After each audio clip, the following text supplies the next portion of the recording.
here's my other question. If you're Joel Embiid, and let's say he doesn't win win an MVP. What's his name?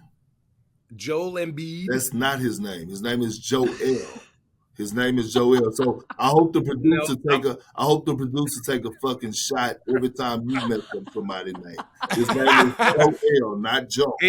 His name is Joel. We live in America. Joel. It's Joel. His name is not fucking Joel. His name is not what the hell? His name is Joel. So I want to. Joel, is he Superman? No, bro. Yeah, bro. You don't have a hyphen. It does not say Joe hyphen E. He's not. He's not from here, Shannon. You guys, hit it, quit it, say we did it. Get to the point. Okay, Joel. My point is, you're in Philly and you are Joel Embiid. Do you stay if you guys have a short exit in the playoffs? Where are you going? Yeah, that's what I was about to say. Where are you going? Like, where are you going? And so you don't. So here's just. I'm just going to name 2 places. Could he not go to Dallas? Why? So different situation, different opportunity. I mean, how much? Like, let's say they've been to the Eastern Conference Finals once. Obviously, they lost on that crazy shot by Kawhi. But with this team, the way it's structured, if they don't go to the Eastern Conference Finals again, would you say this is a lost season? That's my first question. It is, but don't try to move the goalpost. If you're Joel and you see a promising Tyrese Maxey, I'm staying in Philly, because what Joel has done is that he's made the 76ers eye candy. So a lot of guys actually would want to go hoop with Joel. So despite how James Harden may feel, or if he want to be back in Houston, we don't know. But people want to play with Joel Embiid. People want to play. And every single season that you have Joel Embiid on your roster, you have an opportunity to compete for a title. And I think that's the biggest. I think to Perk's point, and he's rarely right, but I think, the hardest part is people are like, well, where should Dame go? It's like, when these contracts are so high, it makes movement very hard. And you see, again, Kevin Durant, they were able to do it. It's like the goal is, but even still, respectfully, they have an incomplete roster, right? You look at Cleveland. Cleveland, in my opinion, has an incomplete roster. Everybody that made trades in the middle of the season, their roster is a little funky, right? The most complete rosters are Boston, Denver, and Milwaukee are the most complete rosters. And it's because it was done over time. And I would even say Philly. I think Philly has a complete roster. They have depth, they have wings, they have guys coming off the bench. If we're talking about high level, Nick. So my point is this, is it's hard to trade a player. Where should Dame go? Wherever Dame's going to go, they're going to be immediately drop down to a B-level team, because you got to give away so much unless you're giving away all your picks and leveraging all your future. So as much as you've seen a lot of player movement, it's hard to say where can Dame go and they can still be a contender, or he would improve his situation. Because I think anything could be better than Portland right now, but I think it would be incremental. Well, Shannon and Allie, let me ask y'all this, because Shannon, you brought it up. Why did you pick Dallas? I just want to know. I think for me, Dallas has a gigantic hole when it comes to somebody can be your defensive anchor, somebody who's a dominant force, where, to me, looking at Dallas, they have a huge hole at that 3, 4, 5 position. You don't need to, okay, let me rewind this. Dorian Finney-Smith goes to Brooklyn. Their defense goes to shit, right? It wasn't that good in the first place. It goes to shit. Right. You have 2 now ball handlers that need the ball.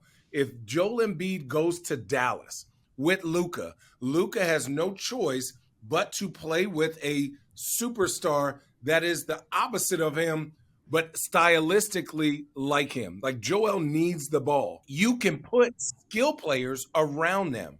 You could put a Dorian Finney-Smith to play the 3 and be a 3-and-D guy. So imagine that screen and roll between Joel Embiid and Luka. To me, I think they have the biggest opening at a center power forward position that if Joel Embiid goes there, I think they'd be, I wouldn't say a lock. I think they would be Western Conference Finals for sure. Are you counting on Kyrie Irving not being a Dallas Maverick after the end of the season? I don't see how it would be. I personally don't, unless he took less money to be there. And then they have so many holes in their roster. It's crazy. Perk, you had this tweet last night about Dallas, and I wanted to get your thoughts. If you could describe the Mavericks in one word right now, what would it be? And do they play past the regular season? What does that mean for Kyrie and Dallas? Well, one, they're out of there, okay? I told you they're down. They are down like a Honda on 4 flats. And if you ever been in a Honda, it's already sitting low. So imagine it on 4 flats. Here's the thing. I don't really know if Luka could really pair up with another superstar like that. Like, I'm watching his body. What, Richard? Can I finish? I'm watching. I didn't say a word. But your expression said it all. So he got bad body language. I'm watching his bad body language. I never see him be encouraging. I always see him pouting. I'm always seeing him act like wondering. And it's not just to the officials. It's like somebody missed the shot and it's just like, it didn't work with him and Porzingis. And now all of a sudden Porzingis is having one of his best years of his career with the Wizards. I'm looking at him. No one's watching the Wizards. It's not about the Wizards, but Dallas is done. I don't believe that they even get into the play-in tournament, to be honest with you.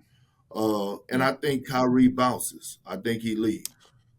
Well, this is the problem. Like we were talking about. When you make you have to have a long-term mindset. Maybe they were like, oh, if this pairing works, great.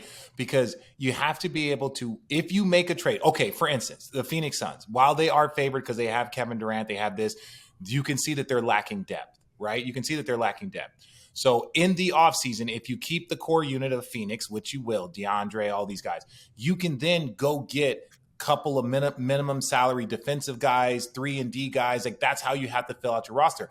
When they did it in Cleveland. They've done it in so many different places where you see guys. I remember when Golden State was on their run, they added David West because David West was like, yes, I want to go there and end my career. No, but you know what I'm saying? They go and add these players.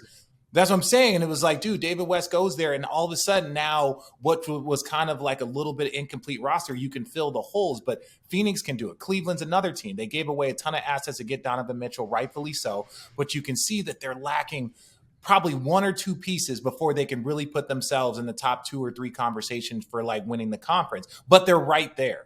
So when I look at Dallas, while this in-season trade has not worked out great, I don't think it's Kyrie's fault. I don't think it's Luka can't play with another superstar. I just think that you have 2 superstars. Look, the Lakers had 2 superstars for how many years, and the pieces around them didn't fit. And now all of a sudden it's like you get a little bit of the right pieces and it starts to kind of mold better. But you can have 2 superstars and not have the pieces around them and their team looks trash.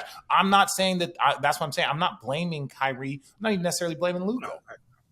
No. They don't have a great roster around them. And you're just like, oh, well, we've got 2 of the most talented guys. They should be able to do a lot. And it's like, no, I was just curious because everybody's just like, oh, go play with Luka, go play with Luka. And when it comes down to with like Joel Embiid, I'm looking at it like no one has mastered the pick and roll this season like him and James Harden. So true. It's like, okay, like go play with Luka, then what? Luka is still going to be that same guy that's a defensive liability.